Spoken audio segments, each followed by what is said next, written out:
Hello everyone, আশা করি সকলে ভালো আছেন। হাসিনা মল্লিক ফিরছে তাহলে মনে হচ্ছে। ম্যাডাম স্যার তো আসার আভাস, কারণ কিছুদিন আগে ম্যাডাম স্যার সিজন 2 অর্থাৎ নির্বাচন surprise hashtag Hasina Mallick hashtag madam sir fans তারপরে কামিং।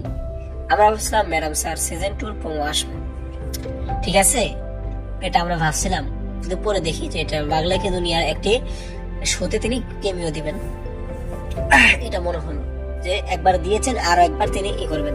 কিন্তু এখানে ইন্টারেস্টিং ব্যাপার হলো কি জানেন, তার পরবর্তীতে আরেকটি পোস্টে আমি উক্তি কাপুর অর্থাৎ কারিশমা সিংকে দেখা যায়।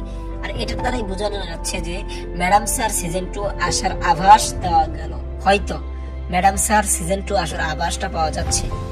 বাংলাদেশি যারা আছেন, আমি বাংলাদেশে ম্যাডাম স্যার সিজন ফ্যান্স আছে কিনা আমি জানি না, হয়তো অনেকগুলো ফ্যান্স আছে।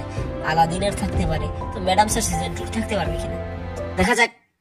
এখন কবে তো আসে সেটা এখন দেখার। Thank you.